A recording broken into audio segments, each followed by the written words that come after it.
Você já se deparou com uma situação em que você fez algo que não queria fazer? E essa mesma situação trouxe tristeza e arrependimento ao seu coração? E imediatamente você pediu perdão a Deus e dias depois, mesmo sem perceber, tornou a fazer tudo de novo? Pois é, parece absurdo, né? No entanto, a palavra de Deus nos explica o porquê dessas ações e nos ensina como combatê-las de forma eficiente e eficaz diante do Senhor.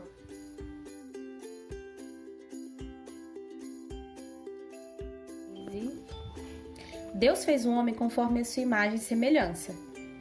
E essa questão de semelhança significa alguém que o represente nessa terra. E sabemos que tudo que o Senhor Deus faz é bom, né? Porém, também sabemos que no Éden ocorreu um fato que modificou efetivamente a condição de toda a humanidade, que é a queda do homem.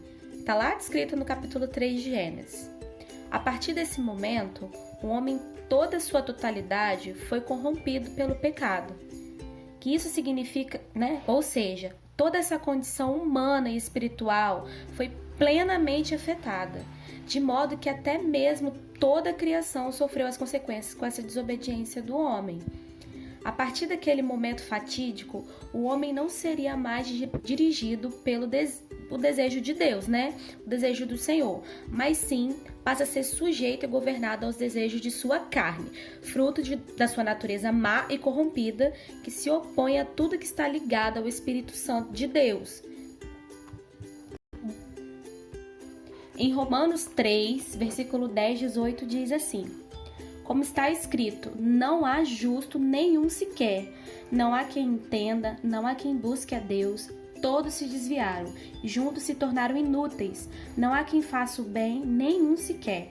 A garganta deles é um sepulcro aberto, enganam com a língua, e debaixo dos seus lábios há veneno de serpente.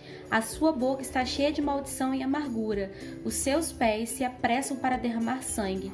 Nos seus caminhos há destruição e miséria, e não conheceram o caminho da paz, não possuem nenhum temor de Deus.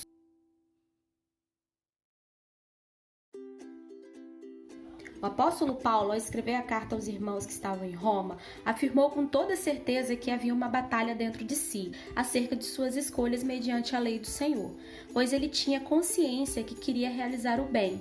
Entretanto, a sua carne o impedia de realizar, embora seu espírito tivesse o anseio de fazer o correto.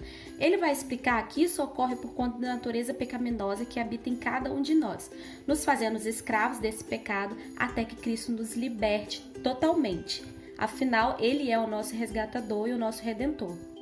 Em Romanos 7, 14 e 25 diz assim: porque sabemos que a lei é espiritual, mas eu sou limitado pela carne, vendido como escravo do pecado. Não entendo o que faço, pois não pratico o que quero e sim o que odeio. E se faço o que não quero, concordo que a lei é boa. Agora, porém, não sou mais eu quem faz isso, mas o pecado que habita em mim. Porque eu sei que em mim, isto é, na minha carne, não habita bem algum.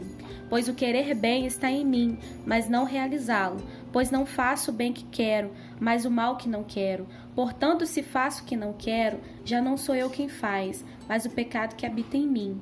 Desse modo, descubro essa lei em mim. Quando quero fazer o bem, o mal está presente em mim.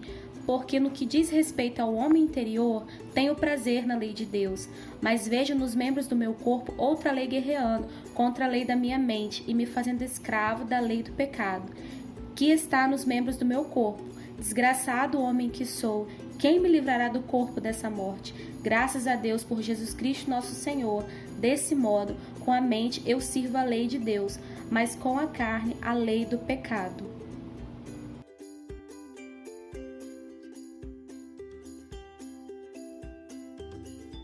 Sabendo dessa condição interior do ser humano, podemos compreender o caos que é a humanidade sem o Senhor Jesus. O mundo sem Deus se encontra totalmente afetado e entregue à maldade humana, se tornando totalmente invertido em todos os seus caminhos. Essa inversão de valores tem trago uma crise moral e ética a todas as instituições humanas. Tudo na nossa volta está interligado. Não poderia haver uma sociedade saudável onde não se constrói uma família saudável, que é a base da sociedade. De igual modo, não se constrói uma igreja saudável onde se abriga famílias destruídas. Ou seja, toda essa inversão coletiva e social tem o seu início na esfera pessoal humana. Em Gálatas 5, 19 e 21 diz assim: as obras da carne são evidentes, a saber, imoralidade, impureza e indecência, idolatria e feitiçaria, inimizades, rivalidades e ciúmes, ira, ambição egoísta, discórdias, partidarismo, invejas, bebedeiras, orgias e coisas semelhantes a essas, contra as quais vos previno, como já vos preveni antes. Os que praticam não herdarão o reino de Deus.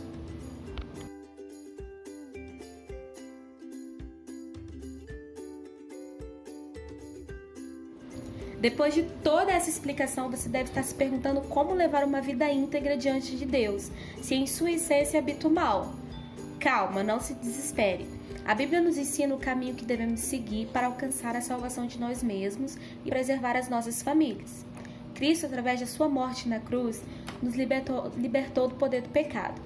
Uma vez que aceitamos a Cristo como nosso Salvador, Ele nos faz livres para escolhermos ter uma vida santa diante dEle. Antes de Jesus, nós se sujeitávamos aos caprichos da nossa carne.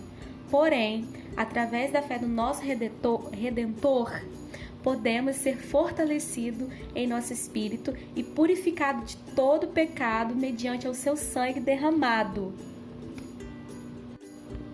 Em Gálatas 2, versículo 19 e 20 diz assim: já estou crucificado com Cristo, portanto não sou mais eu quem vive, mas é Cristo quem vive em mim. E essa vida que vivo agora no corpo, vivo pela fé no Filho de Deus, que me amou e se entregou por mim.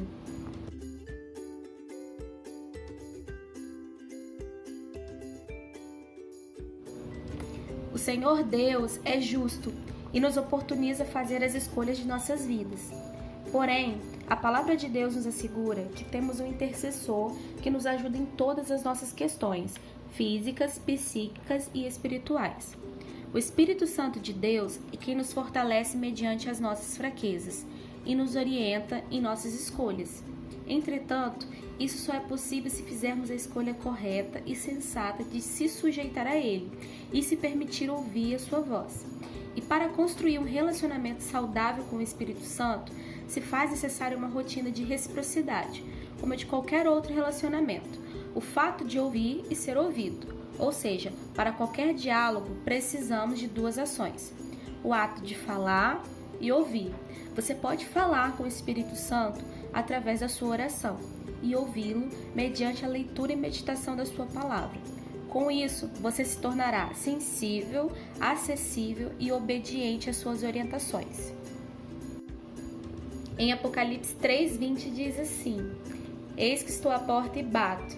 Se alguém ouvir a minha voz e abrir a porta, eu entrarei em sua casa, cearei com ele e ele comigo.